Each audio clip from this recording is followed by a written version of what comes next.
Dividing filament theory of muscle contraction. So we'll start with this that mechanism of muscle contraction. Before we study the theory, we have to discuss the structure of the muscular tissue. Some part yesterday already I had discussed with you, but just for revision, we will see this few points of the muscle fibers and then we will come to the theory part. So you know that the muscular tissue muscles which are attached with the bones, they are responsible for the movement and locomotion in our body. So muscular tissue, it is composed of many elongated cells called muscle fibers. Technically they are termed as myoneem, and myoneem consists of many myofibril, more like fine that is structures. They are known as myofibril. Each myofibril is composed of two types of proteinaceous myofilament. So proteinaceous myofilaments are present in each myofibril. They are of two types. First, actin filament, which is known as the thin filament also, and myosin, which is known as the thick filament also. So you can see this is the structure of that muscle. And you see here, these are the bundles of muscles which are known as the fascicle also. And this bundle of muscles, they are made up of muscle fibers. And muscle fibers further, they are made up of many myofibrils which consist of actin and myosin myofilaments. Under the electron microscope, light and dark bands can be appeared in every muscle fiber. As you have studied already, that that muscles, they are the skeletal tissues, and they are known as the striated muscles also because they consist of light and dark band and they form striations.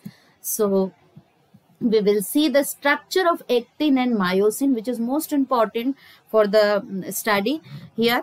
So the actin is the filament made up of two F filamentous actin helically wound to each other.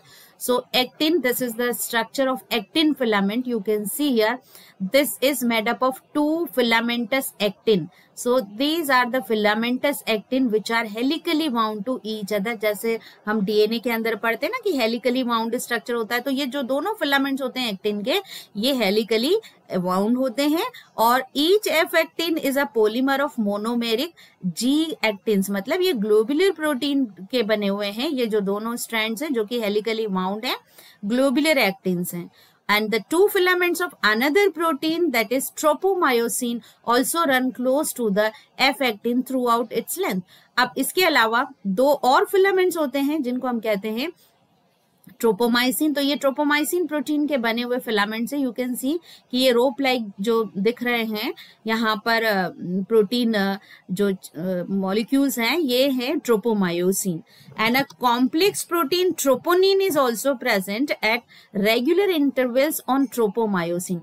Tropomyosin के ऊपर ही troponin जो complex protein molecules है, you can सी, ये भी इसके ऊपर attach होता है, लेकिन ये कंटिन्यूअस मैनर में प्रेजेंट नहीं होता. ये they are distributed at regular intervals. And in the resting state a sub unit of troponin mask the active binding sites for myosin on the actin filaments. तो यहाँ पर एक्टिन फिलामेंट्स के ऊपर जो बाइंडिंग साइट्स हैं, मतलब जिससे कि ये मायोसिन फिलामेंट उसके साथ बाइंड होंगे, वो जो बाइंडिंग साइट्स हैं वो कवर रहती हैं ट्रोपोनिन से. तो जहां जहां ट्रोपोनिन मॉलिक्यूल्स है, वो क्या करता है, उसकी जो एक्टिव बाइंडिंग साइट्स है एक्टिन फिलामेंट की, उसको ये कवर करके रखता है, मास्क करके रखता है. Okay, so this is the actin filament. Now we will see the myosin. Each myosin, which is known as the thick filament also, is also a polymerized protein. तो myosin भी जो है वो क्या है, polymerized protein molecule है. And many monomeric proteins, they are known as the meromyosins. तो यहाँ पर each unit it is known as the meromyosin. और बहुत सारे ऐसे meromyosin protein molecules होते हैं जो कि इस thick filament को बनाते हैं. Each meromyosin has two important parts, a globular head with the short arm and a tail. तो ये इसकी arm है, this is head and this is the tail part.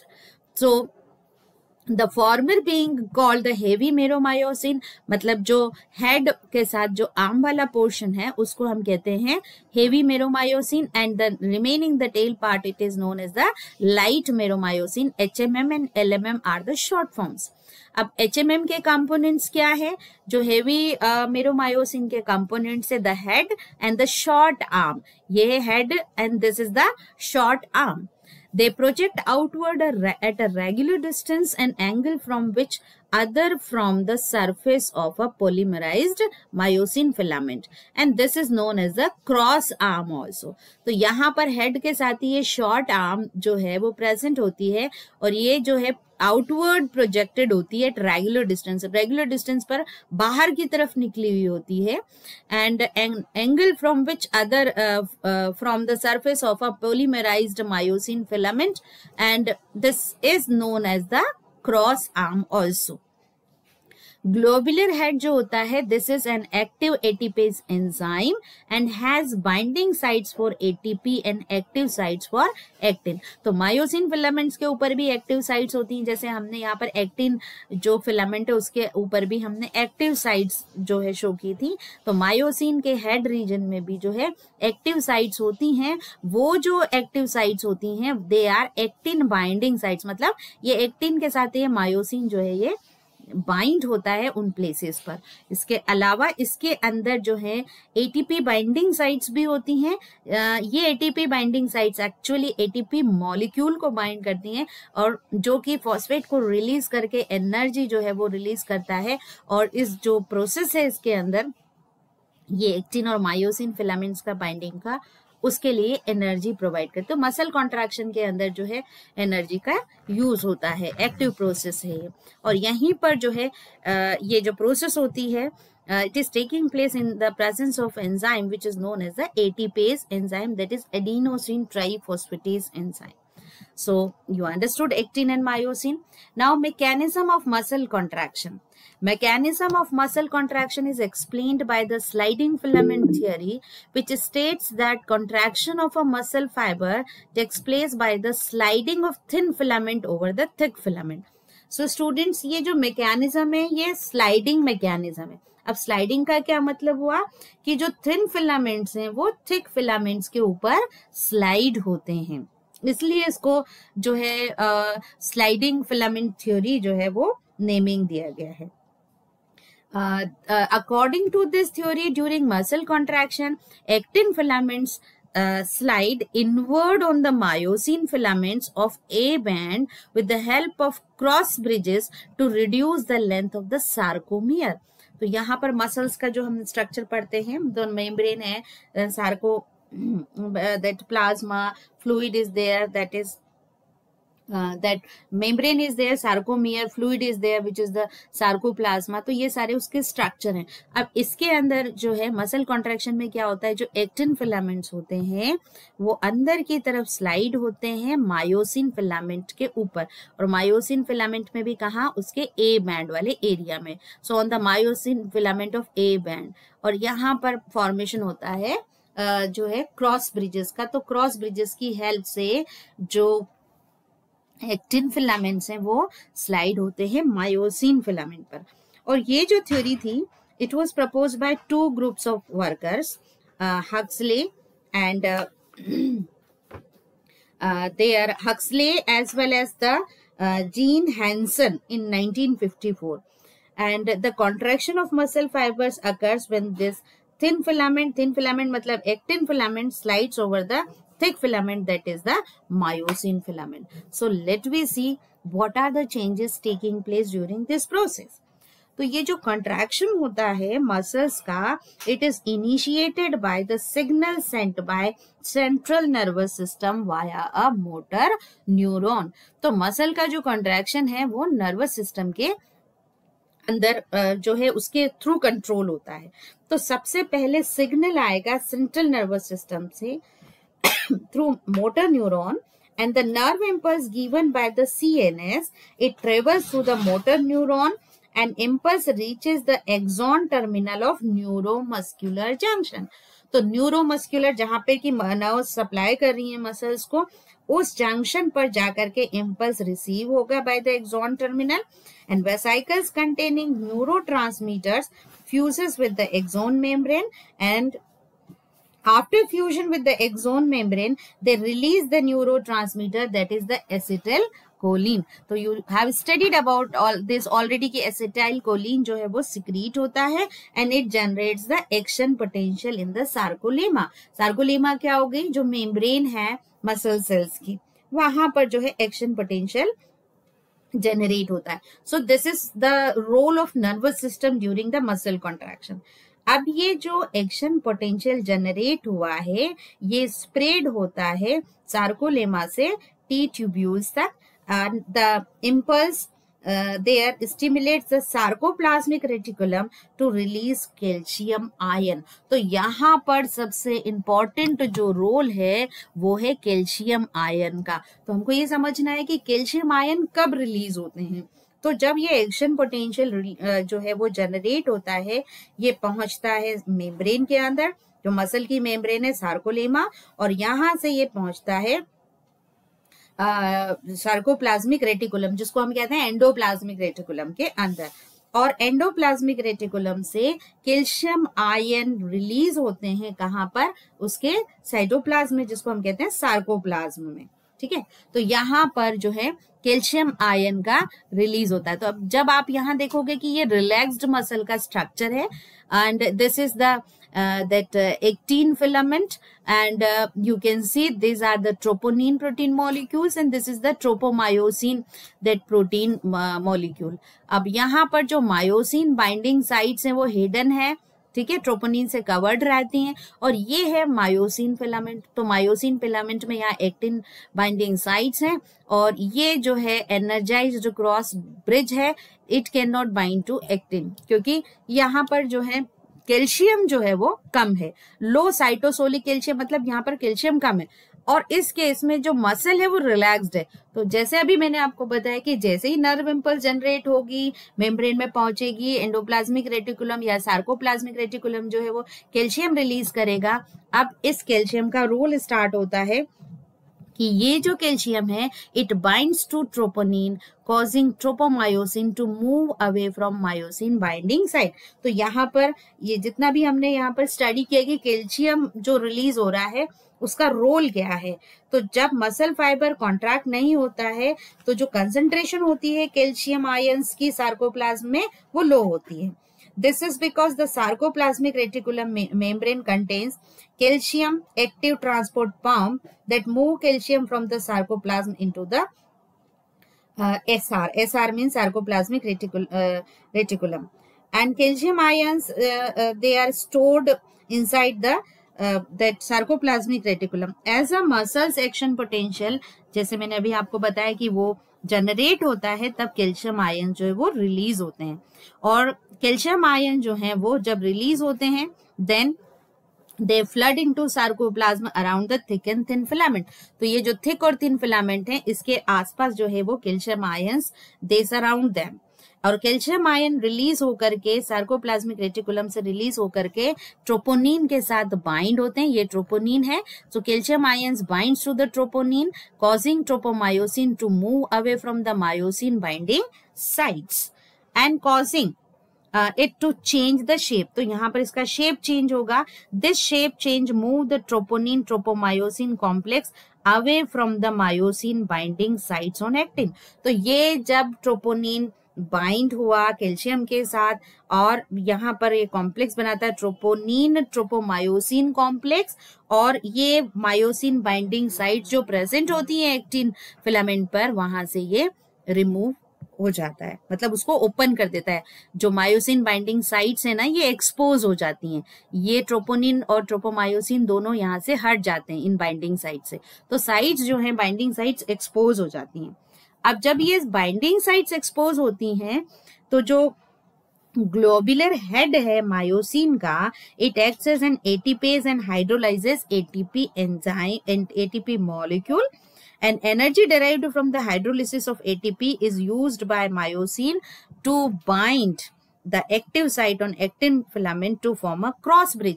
तो यहाँ पर अब जब ये साइट्स ओपन हो गई एक्टिन फिलामेंट पर, तो मायोसिन का हेड आकर के इसके साथ अटैच होता है with the help of energy released by the hydrolysis of ATP, and this cross bridge it binds to the actin and generate force. तो ये रोल है कैल्शियम आयंस का। अब हम नेक्स्ट स्टेप में पढ़ते हैं what are the changes taking place.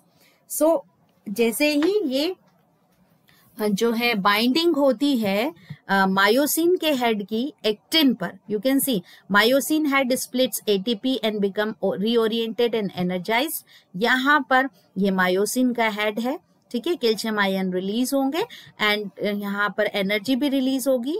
Till here I had discussed with you कि मायोसिन हेड जो है वो बाइंड होते हैं एक्टिन फिलामेंट पर and they form the cross bridges. Till here I explain you already ना, फॉस्फेट निकल गया, एडीपी यहाँ पर बचेगा और ये एनर्जी यहाँ यूटिलाइज हो जाएगी। अब नेक्स्ट जो प्रोसेस है, in this process this pulls the actin filaments toward the centre of the A band. तो यहाँ पर ये जो है एक्टिन फिलामेंट्स को किधर पुल करेगा, at the centre of the A band, and the Z line attached to these actins are also pulled inward causing a shortening of sarcomeres। तो ये अंदर की तरफ पुल होगा towards the center of A band, कौन, एक्टिन फिलामेंट, और जो Z lines होती हैं attached to this actin are also pulled inward causing the shortening of the sarcomere, यहाँ पर छोटा हो जाएगा और इस तरीके से कॉन्ट्रैक्शन का प्रोसेस होगा। So myosin heads rotate towards the centre of the sarcomere, centre की तरफ। This is known as the power stroke. Okay, ATP binds to myosin head causing further the dislocation. तो अब यहाँ पर मायोसिन हेड रोटेट हुआ centre की तरफ and after power stroke myosin head bind ATP and the cross bridges detach from the actin। जैसे ही ये कॉन्ट्रैक्शन, क्योंकि ये है प्रोसेस कॉन्ट्रैक्शन की, जैसे ही कॉन्ट्रैक्शन कंप्लीट हुआ फिर से ये जो है मायोसिन हेड जो है ये यहाँ से एक्टिन से डिटेच हो जाएगा। तो ये 4 स्टेजेस हैं। नाउ इस स्टेज के अंदर जब मसल कॉन्ट्रैक्शन हो रहा है, फाइबर्स जो फिलामेंट्स हैं एक दूसरे के ऊपर स्लाइड कर रहे हैं, तब यहाँ पर क्या चेंजेस होते हैं, that I will explain you in the next diagram. इस डायग्राम की मदद से हमको पता चलेगा कि कैसे एक्टिन और मायोसिन फिलामेंट जो हैं वो एक दूसरे के ऊपर जो है वो स्लाइड हो रहे हैं। तो यहाँ पर आप स्ट्रक्चर देख रहे हो कि जो एक्टिन फिलामेंट है वो पुल होता है towards the A band, A band की तरफ वो पुल होता है, और जो Z लाइन है, you can see this Z line attached to this actin are also pulled inward causing shortening of the sarcomere। तो इसके कारण क्या होगा, ये इनवर्ड पुल होती है Z लाइन, तो इसके कारण जो है जो सार्कोमियर है वो कॉन्ट्रैक्ट होना शुरू होता है एंड थिन जो मायोफिलामेंट्स हैं they move past the thick myofilament due to which the H zone narrow। तो ये जो H zone है ये नैरो होना शुरू हो जाता है, आपको दिख रहा है H zone, ये नैरो होना शुरू हो जाता है and this reduces the length of I band also. तो यहाँ पर आप देखोगे कि जब यहाँ कॉन्ट्रैक्शन हो रहा है तो जो आई बैंड है, क्योंकि ये Z लाइन भी यहाँ पर जो है पुल हो रही है, तो जो आई बैंड वाला एरिया है ये भी नैरो हो जाता है। यू कैन सी हियर कि यहाँ पर ये जो आई बैंड का जो एरिया है ये यहाँ पर कॉन्ट्रैक्शन के समय ये नैरो हो जाता है। So length of the eye that band is also reduced but retain the length of A band। A band की लेंथ इसी तरीके से बनी हुई रहती है। इसके बाद जो है मायोसिन रिलीज करता है that ADP plus phosphate ion and goes back to the relaxed state. जब ये कॉन्ट्रैक्शन कंप्लीट हो जाता है, ओके, यहाँ पर H जोन जो है वो शॉर्टन हो जाता है, या आई बैंड का भी जो एरिया है वो रिड्यूस हो जाता है। ये मैक्सिमम कॉन्ट्रैक्शन हो गया है दोनों सार्कोमियर्स के अंदर। तो मायोसिन जो है फिर से जो है रिलीज करता है ADP प्लस फॉस्फेट एंड फिर वापस से रिलैक्स्ड स्टेट में आ जाता है। Again the ATP binds to the myosin and connection of the cross bridge between myosin and actin is broken. जैसे ही ये कॉन्ट्रैक्शन कंप्लीट होता है, यहाँ पर जो ये नेक्स्ट स्टेप मैंने बताई है, जो मायोसिन हेड है बाइंड करता है ATP के साथ, और जो क्रॉस ब्रिजेस बने थे किसके अंदर, एक्टिन फिलामेंट और मायोसिन में, ये ब्रेक हो जाते हैं and the ATP is again hydrolyzed and the cycle of formation and breakage of cross bridges is repeated causing sliding. तो ये जो sliding है एक्टिन और मायोसिन फिलामेंट्स की कंटिन्यूस चलती रहती है.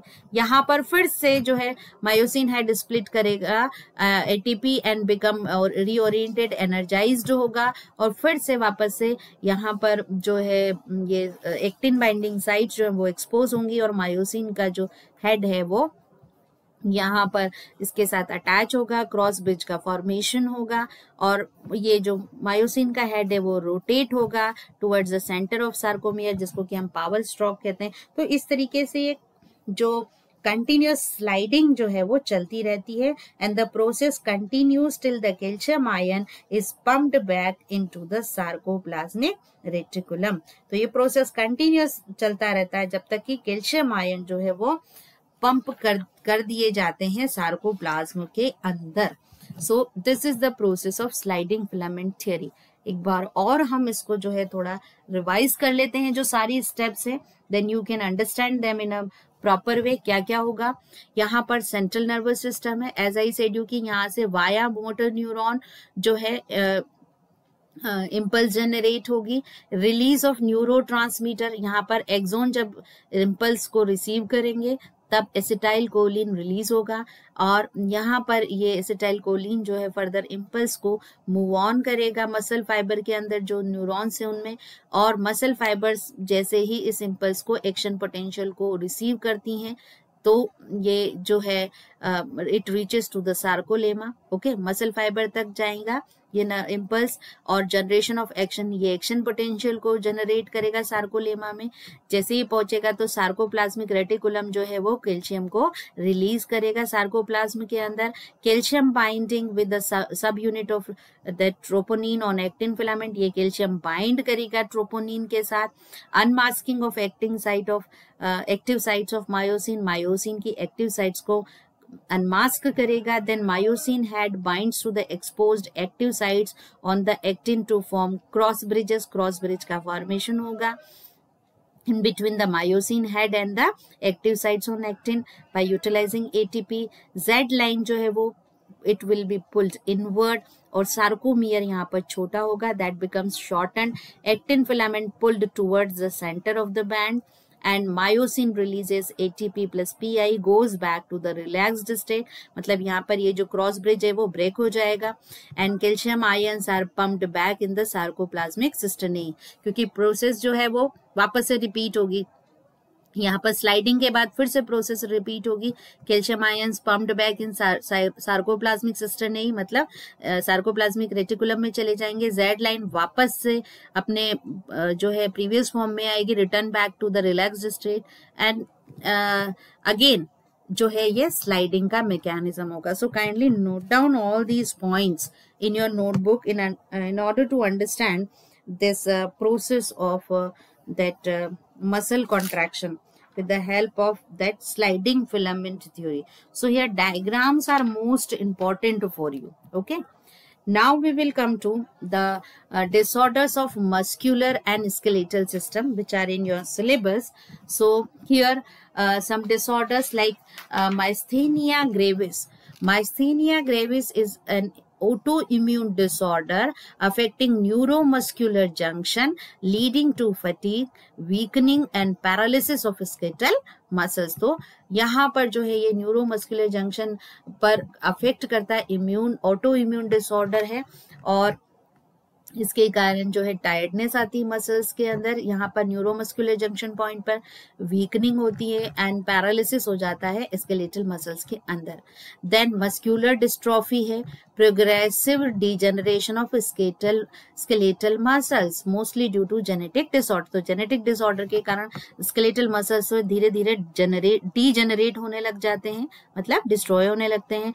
टेटेनाई, rapid spasms, wild contraction in muscles due to low calcium in the body fluid. तो कैल्शियम अगर कम होंगे तो यहाँ पर जो है वाइल्ड कॉन्ट्रैक्शन, रैपिड स्पैज्म होते हैं लो कैल्शियम के कारण. ऑर्थराइटिस जो कि इन्फ्लेमेशन है जॉइंट्स का, osteoporosis age related disorders characterised by decreased bone mass and increase chances of fractures. तो यहाँ पर ये जो एज रिलेटेड है, यहाँ पर बोन मास डिक्रीज होता है और उसके कारण जो है फ्रैक्चर के चांसेस बढ़ जाते हैं। Decrease level of oestrogen is a common cause. Gout एक और प्रॉब्लम है, that is the inflammation of joint. सो जॉइंट के अंदर जो इन्फ्लेमेशन होता है due to the accumulation of uric acid crystal, uric acid के एक्यूमुलेशन के कारण जॉइंट्स के अंदर जो इन्फ्लेमेशन होता है उसे हम कहते हैं gout. So these are the disorders related with the that